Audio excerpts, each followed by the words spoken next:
হচ্ছে আমরা এশিয়া। এবং আমি অত্যন্ত যুক্তিগত কারণে আমি ল্যাব বি এর পক্ষে উপস্থাপন করছি। আমি প্রথমেই বলতে চাই ল্যাব বি এর পক্ষে আমি উপস্থাপন করার নির্দিষ্ট কিছু কারণ। আমাদের রয়েছে অটুট ঐক্য, স্পষ্ট যোগাযোগ, দক্ষ সদস্য, বৈচিত্র্য দক্ষতা, এছাড়াও আমাদের রয়েছে উদ্ভাবনী চিন্তা ভাবনা, দৃঢ় মনোবল, আত্মবিশ্বাস, নৈতিক ও সততা, নিয়মিত উন্নতি সাধনের চেষ্টা করা, সকলের মাঝে রয়েছে আমাদের মানবিক মূল্যবোধ, সবার মধ্যে রয়েছে সকলের কাজকে স্বীকৃতি দেওয়া এবং ছোট কিংবা বড় হোক তাকে ছোট বড় করে না দেখে তাদের কাজকে আমরা অনুপ্রাণিত করে তাদের কাছ থেকে আমরা শিখে আমাদের সদস্যদেরকে শেখানো। এছাড়াও আমাদের মাঝে রয়েছে হাস্যরস ও বন্ধুত্বপূর্ণ পরিবেশ, এছাড়াও অভ্যন্তরীণ বিশ্বাস সহ অনেক ধরনের আমাদের গুণ রয়েছে, যেগুলো আমরা আসলে বলতে গেলে অনেক সময় লাগবে, আমি সম্পূর্ণ খণ্ডায়ন করতেছি না। তবে আমি জাস্ট এটাই বলতে চাই, আমাদের বিপক্ষ দলের দ্বিতীয় বক্তা বলে গিয়েছেন যে আমরা সপ্তাহে একদিন করে খেলা কেন আয়োজন করি। আমি স্পষ্টভাবে বলতে চাই, আমার যদি শরীর ভালো না থাকে, আমার যদি মন ভালো না থাকে, আমার কাজে মনোযোগ দিতে হবে।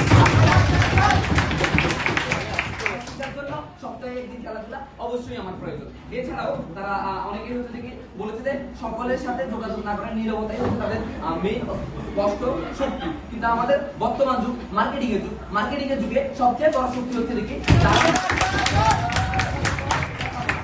কথাই বলতে না পারি, তাহলে আমি মার্কেটিংটা করবো কি?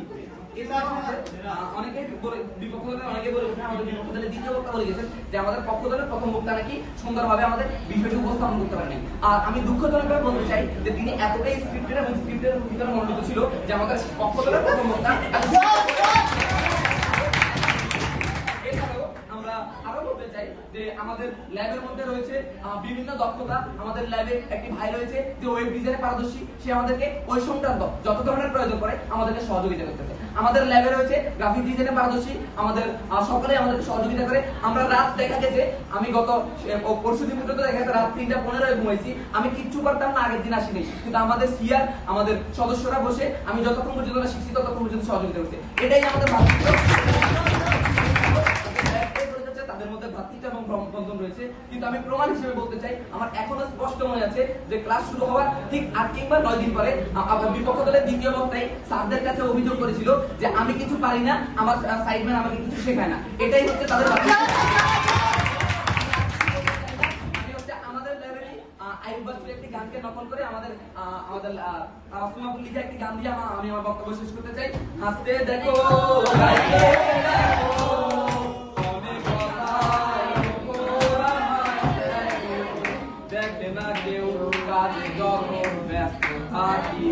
বুঝবে না ল্যাটির মজা।